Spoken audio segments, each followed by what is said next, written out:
અમદાવાદ મનપાના અધિકારીના લાંચકાંડમાં સૌથી મોટા સમાચાર। લાંચિયા અધિકારી હર્ષદ ભોજક સસ્પેન્ડ થયા। તો અમદાવાદ મનપાના અધિકારીના લાંચકાંડમાં આ સૌથી મોટા સમાચાર। લાંચિયા અધિકારીને સસ્પેન્ડ કરી દેવામાં આવ્યો છે। હર્ષદ ભોજક કે જેના ઘરમાંથી જેના પાસેથી 70 લાખથી વધારે રૂપિયા મળ્યા હતા, સાથે 4.5 લાખ રૂપિયાનું સોનું પણ મળ્યું હતું અને એસીબીએ તપાસનો ધમધમાટ શરૂ કર્યો હતો। આખરે હર્ષદ ભોજકને સસ્પેન્ડ કરી દેવામાં આવ્યા છે। અમદાવાદ મનપાના અધિકારીના લાંચકાંડમાં સૌથી મોટા સમાચાર।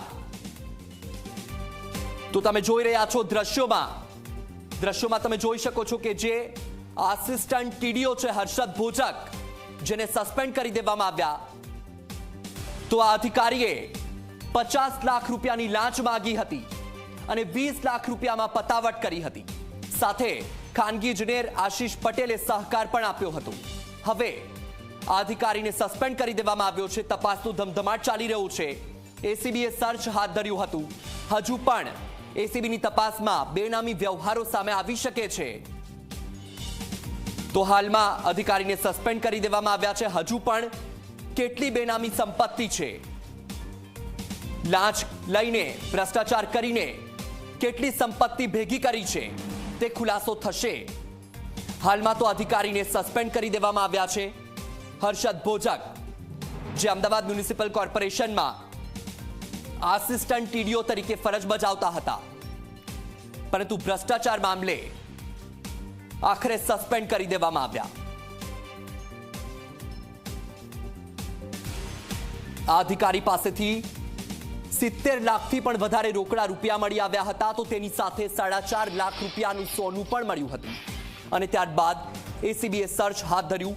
હજુ કેટલી બેનામી સંપત્તિ ભેગી કરી છે લાંચ લઈ લઈને, ભ્રષ્ટાચાર કરીને, એ ખુલાસો થશે। પરંતુ હાલમાં તો આ અધિકારીને સસ્પેન્ડ કરી દેવામાં આવ્યા છે।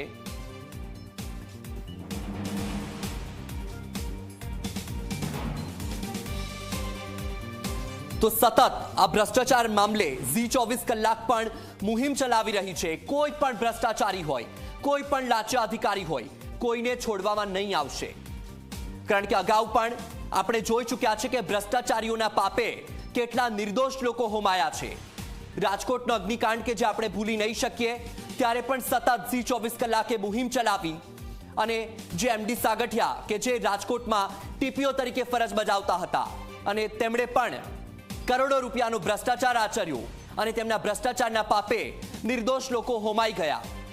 એટલે હવે કોઈ પણ ભ્રષ્ટાચારી હોય, કોઈ પણ લાંચિયા હોય, કોઈને છોડવામાં નહીં આવે। કારણ કે સતત ઝી24 કલાક મુહિમ ઉઠાવી રહી છે, મુહિમ ચલાવી રહી છે, અવાજ ઉઠાવી રહી છે। આપણી સાથે અર્પણ જોડાઈ ગયા છે। અર્પણ, ઝી24 કલાક સતત ભ્રષ્ટાચારીઓ સામે મુહિમ ચલાવી રહી છે અને જે આ હર્ષદ ભોજક છે તેને પણ સસ્પેન્ડ કરી દેવામાં આવ્યા છે।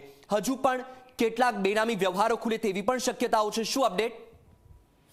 વત્સલ, હાલમાં જે માહિતી મળી રહી છે તે મુજબ ગઈકાલે જ્યાં એસીબીની ખૂબ જ મોટી સફળ રેડ કહી શકાય, જેનામાં 20 લાખ રૂપિયા સ્વીકારતા અને તેમની પાસેથી રંગે હાથ મળી આવ્યા છે, તે કિસ્સામાં હાલ મ્યુનિસિપલ કમિશનર દ્વારા જે આસિસ્ટન્ટ ટીડીઓ છે તેમને સસ્પેન્ડ કરી દેવામાં આવ્યા હોવાની માહિતી મળી રહી છે। એટલે ખાતાકીય પ્રક્રિયા છે। કોઈ પણ કિસ્સામાં જ્યારે આ રીતે મ્યુનિસિપલ કોર્પોરેશનમાં જે કોઈ કર્મચારી કે અધિકારી સામે આ કાર્યવાહી થતી હોય છે તો પ્રક્રિયાના ભાગરૂપે તેમને સસ્પેન્ડ કરવામાં આવતો હોય છે। એટલે હાલ કોર્પોરેશન લેવલની આ કામગીરી પૂર્ણ થઈ છે। હવે એસીબીની જે મૂળ કામગીરી છે, તેમના રિમાન્ડ મેળવી તેમની પૂછપરછ કરવાની, અન્ય તેમના કયા કોની સાથે નાણાકીય વ્યવહારો થયા હતા, આ મુજબના અન્ય કયા લોકો પાસેથી તેમને લાંચ સ્વીકારી છે અને તેમની જે કાયદેસરની આવક છે અધિકારી તરીકેની, તે સિવાયની તેમની કઈ મિલકતો છે, કોઈ અપ્રમાણસર મિલકત છે કે કેમ, ક્યાં તેમને રોકાણ કરેલું છે, આવી તમામ બાબતોની જે ઝીણવટભરી તપાસ છે તે એસીબી દ્વારા કરવામાં આવશે।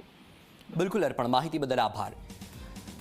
તો જે લાંચિયો અધિકારી છે હર્ષદ ભોજક, તેને સસ્પેન્ડ કરી દેવામાં આવ્યો છે। બીજા પણ જો લાંચિયા અધિકારીઓ હોય તો ચેતી જજો, હવે તમારી ખેર નહીં। જો તમે મલાઈ ખાઈને તગડા થવા માંગતા હોવ તો હવે રાજ્ય સરકાર પણ એલર્ટ મોડમાં આવી ગઈ છે। નવો કાયદો પણ ઘડાશે અને હવે તમારી ખેર નહીં રહે।